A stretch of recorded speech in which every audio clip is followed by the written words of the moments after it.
Sir நீங்க America சென்று வந்த பிறகு இந்த அமைச்சரவையில் ஏதாவது மாற்றம் இருக்குமா சார்?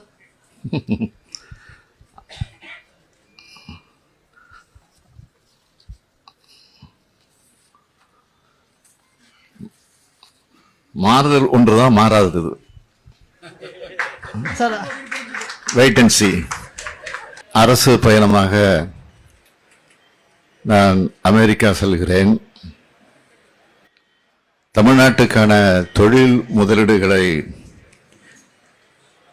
ஈர்த்துவிட்டு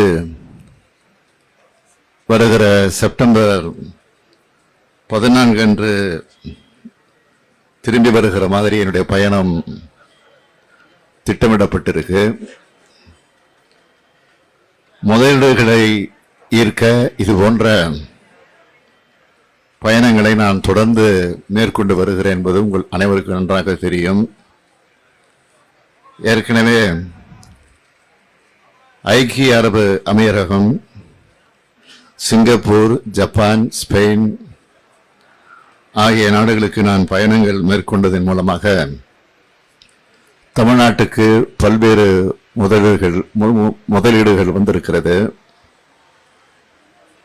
இந்த பயணங்கள் மூலமாக 18,521 நபர்களுக்கு வேலைவாய்ப்பு அளிக்கக்கூடிய வகையில் 10,882 கோடி ரூபாய் மதிப்பிலான 17 புரிந்துணர்வு ஒப்பந்தங்கள் போடப்பட்டுச்சு. அதில் 990 கோடி ரூபாய் முதலீட்டுக்கான 5 திட்டங்கள் தற்போது உற்பத்தியை மேற்கொண்டு வருகிறது. கடந்த ஆகஸ்ட் 21 அன்று நடந்த தமிழ்நாடு முதலீட்டாளர் மாநாட்டில் இந்த 5 திட்டங்களில் சிங்கப்பூரை சேர்ந்த ஹைபி நிறுவன திட்டத்தையும் ஜப்பானின் ஓம்ரான் நிறுவனத்தினுடைய திட்டத்தையும் நான் தொடங்கி வச்சேன். இந்த 2 நிறுவனங்களோட திட்டங்களோட மட்டும் 1,538 நபர்களுக்கு வேலைவாய்ப்பு உருவாக்கப்பட்டிருக்கிறது. 3,540 கோடி ரூபாய் மதிப்பிலான 3,796 கோடி ரூபாய் மதிப்பிலான 3 திட்டங்களோட கட்டுமான பணிகள் பல்வேறு முன்னேற்ற நிலைகளில் இருக்கு. கடந்த ஆகஸ்ட் 21 அன்று நடந்த தமிழ்நாடு முதலீட்டாளர் மாநாட்டில் ஜப்பானின் மிட்சுபா மற்றும் சட்ராக் நிறுவனங்களோட திட்டங்கள் அமைக்கிறதுக்காக அடிக்கல் நாட்டியிருக்கேன். 3,540 கோடி ரூபாய் மதிப்பிலான 3 திட்டங்கள் பல்வேறு முன்னேற்ற நிலையில் இருந்துகிட்டு இருக்கு.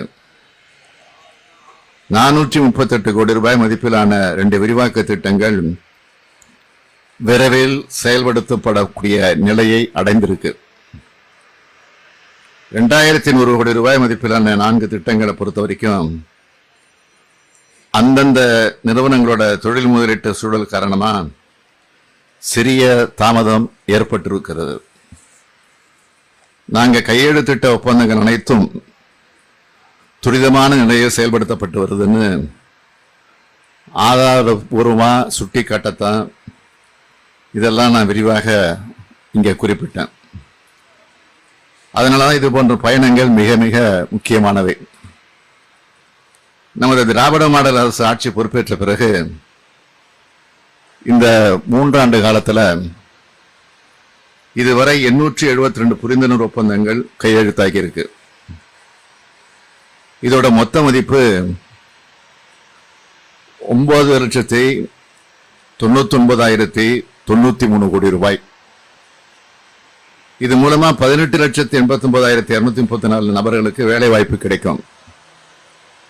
இதுல 234 திட்டங்கள் உற்பத்தியை தொடங்கிட்டாங்க. 4,16,717 பேருக்கு வேலை வாய்ப்பு கிடைச்சிருச்சு. மற்ற ஒப்பந்தங்களும் படிப்படியா அடுத்து செயல்பாட்டுக்கு வரும். முதலீடுகளை ஏற்பதற்கான என்னோட கடந்த வெளிநாட்டு பயணங்கள் மூலமா போடப்பட்ட புரிந்துணர்வு ஒப்பந்தங்களால பல நிறுவனங்கள் தொடங்கப்பட்டும் செயல்பாட்டிலையும் இருக்கு. இதையெல்லாம் நீங்க பார்த்துக்கிட்டு தான் இருக்கீங்க. அதே போல தற்போதைய பயணம் மூலமாக மேற்கொள்ளும் ஒப்பந்தங்களை நான் தொடர்ந்து கண்காணித்து அதையெல்லாம் செயல்பாட்டுக்கு கொண்டு வருவேன். இந்த முதலீடுகள் எல்லாம் தமிழ்நாட்டை 2030க்குள்ள $1 டிரில்லியன் பொருளாதாரமாக மாற்றக்கூடிய நம்ம இலக்க விரைவாக அடைவோம். இதற்காக உலகின் கவனத்தை தமிழ்நாட்டை நோக்கி ஈர்க்க அமெரிக்காவின் சான் பிரான்சிஸ்கோ, சிகாகோ மாநகரங்களுக்கு நான் செல்கிறேன். ஒப்பந்தங்கள் கையெழுத்தாக விவரங்கள் திரும்பி வரும்போது உங்களுக்கு நான் நிச்சயம் தெரிவிப்பேன். அமெரிக்க வாழ் தமிழர்களை சந்திக்க இருக்கிறேன். உங்க எல்லோருடைய வாழ்த்துக்களோடும் இந்த பயணம் நிச்சயமா வெற்றிகரமானதாக அமையும் என்பதை தெரிவித்துக் கொள்கிறேன். மத்திய அரசு சமக்ரா சிஷா திட்டத்தின் மூலமா தமிழக அரசுக்கு ஒதுக்க வேண்டிய 573 கோடி ரூபாய் இன்னைக்கு ஒதுக்கல. புதிய கல்விக் கொள்கை ஏற்றுக்கொள்ளாதனாலதான் இந்த நிலை அப்படின்னு இருக்காங்க. இத மாநில அரசு எப்படி இந்த விஷயத்தை எதிர்கொள்ள இருக்கிறோம்? தேசிய கல்விக் கொள்கையை ஏற்றுக்கொள்ளாத காரணத்தினால தமிழ்நாட்டுக்கு வர வேண்டிய நீங்க கேட்ட மாதிரி 573 கோடி ரூபாய ஒன்றிய அரசு நிறுத்தி வச்சிருக்கு. இது செய்தி வெளியாகிருக்கு.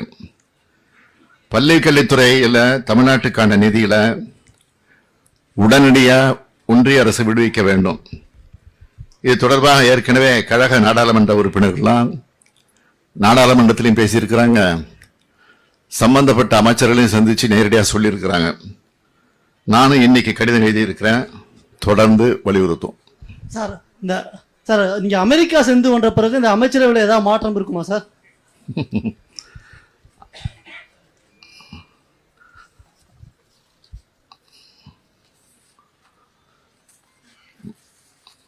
மாறுதல் ஒன்றுதான் மாறாதது. Wait and see. அமைச்சர் துரைமுருகன் இந்த ரஜினிகாந்த் விவகாரம் குறித்து நீங்க என்ன சார் சொல்றீங்க? அவங்க 2 பேரும் நீண்ட கால நண்பர்கள். அவரும் சொல்லிட்டாரு, இவரும் சொல்லிட்டாரு.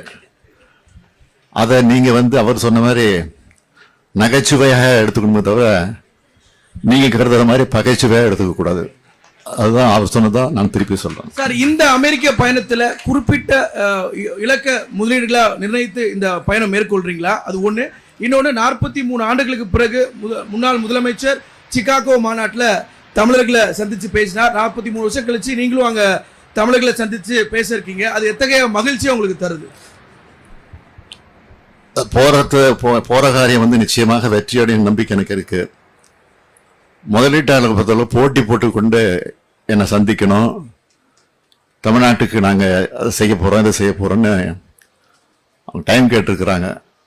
இப்போ நான் கொடுத்துருக்கிற நாட்களே போதாதுன்னு நான் கருதுகிறேன்.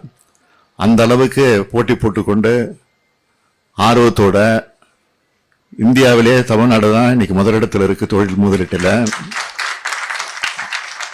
அதை தமிழ்நாட்டில் இருக்கிறவங்க சொல்றாங்களா இல்லையா, வெளிநாட்டில் இருக்கிறவங்க சொல்றாங்க. நிச்சயமா நீங்க நினைக்கிற மாதிரி நடக்கும்.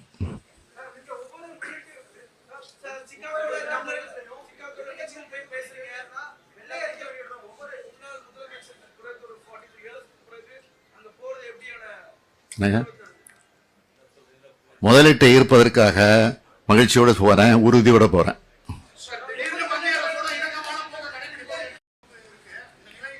என்ன எனக்கு மனநிலை? அது உங்களுடைய எண்ணமா இருக்கலாமே தவிர நாணயம் வெளியிட்டு மத்திய அரசுடைய பொறுப்பு இது. அவங்களுடைய அனுமதியோட தான் வெளியிடுறது. அதனால அந்த மரியாதை அடிப்படையில் அந்த முறைப்படி அவங்கள அழைச்சோம், வந்தாங்க, வெளியிட்டு போனாங்க. அதான் விஷயம்.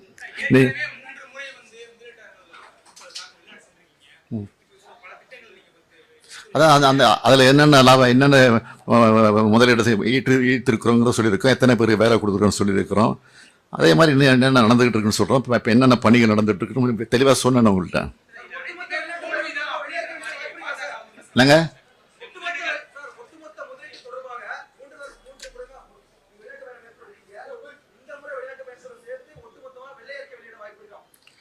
வெள்ளை அறிக்கை அது வெளியிடுறது மரபு கிடையாது. பொதுவாக காரணம் வந்து பல மாநிலங்கள்ல இருந்து அந்த முதலீடு பெறத்துக்கு போட்டி நடந்துகிட்டு இருக்கு.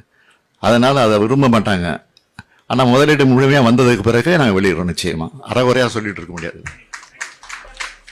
இதுபோல சுவாரஸ்யமான பல பயனுள்ள தகவல்கள் மற்றும் உடனடியான செய்திகளுக்கு தமிழ் நியூஸுடன் இணைந்திருங்கள்.